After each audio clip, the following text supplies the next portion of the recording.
محترم سامعین کرام، آج کا ہمارا موضوع پالک کی اہمیت کے اوپر ہے۔ پالک نہایت مشہور سبزی ہے جو تقریباً پوری دنیا میں رغبت سے کھائی جاتی ہے۔ بے حد اہم غذائی اجزاء سے مالا مال یہ سبزی اپنے اندر بہت سے فوائد رکھتی ہے۔ اس کی افادیت کے پیش نظر وہ لوگ بھی اسے استعمال کر لیتے ہیں جو سبزیاں کھانا اپنی شان کے خلاف تصور کرتے ہیں یا جنہیں پالک کا ذائقہ پسند نہ ہو۔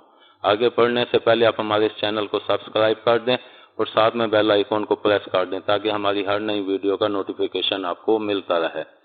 پالک میں درج ذیل غذائی اجزاء ہیں۔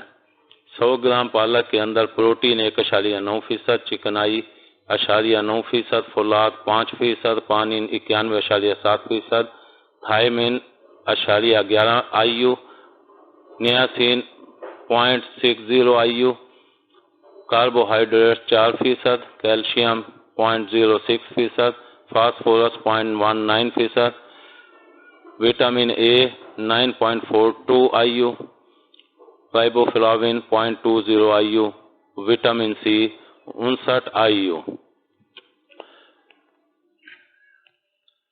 پالک میں موجود نمکیات جسم میں نمکیات کی کمی کو قدرتی طریقے سے پورا کر دیتے ہیں اور امراض کے خلاف قوت مدافعت پیدا کرتے ہیں۔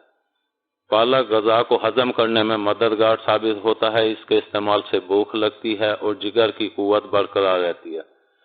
پالک میں ریشے دار اجزاء سیلیولوز کافی مقدار میں ہوتے ہیں جو فضلے کی مقدار بڑھا کر اس کا احساس دلاتے ہیں اور آنتوں میں تحریک پیدا کر کے رفع حاجت پر مجبور کرتے ہیں۔ کمزور اور بیماری سے اٹھنے والے افراد کو پالک کھانے کا مشورہ دیا جاتا ہے۔ خاص طور پر ان لوگوں کو پالک ضرور استعمال کرنا چاہیے جن کے جسم میں خون کی کمی ہو یا جن کا جگر کمزور ہو۔ پالک کے کھانے میں درج ذیل احتیاطیں کی جائیں۔ پالک میں موجود کیلشیم اور فاسفیٹ کی مقدار خاصی ہے، اس لیے گردوں اور مثانے کی پتھری کے مریضوں کو پالک استعمال نہیں کرنا چاہیے۔ وہ لوگ بھی اس کے استعمال میں احتیاط برتیں جن کے پیشاب میں کیلشیم آکزیلیٹ خارج ہو رہے ہوں۔ پالک کو پکانے سے قبل اچھی طرح دھو لینا چاہیے، لیکن کاٹنے کے بعد اسے نہ دھویا جائے کیونکہ کاٹنے کے بعد دھونے سے اس کے نمکیات اور ضروری غذائی اجزاء پانی میں حل ہو کر ضائع ہو جاتے ہیں اور اس طرح دھلی ہوئی پالک کی غذائی اہمیت بہت کم رہ جاتی ہے۔ پالک کو بہت زیادہ پکانا بھی اچھا نہیں ہے کیونکہ اس طرح بھی اس کے غذائی اجزاء ضائع ہو جاتے ہیں۔ امید ہے آپ کو ہماری یہ ویڈیو پسند آئی ہوگی۔ پسند آنے کی صورت میں لائک کریں، کمنٹ کریں اور شیئر کرنا مت بھولیں۔ ملتے ہیں اگلی ویڈیو تک، اللہ حافظ۔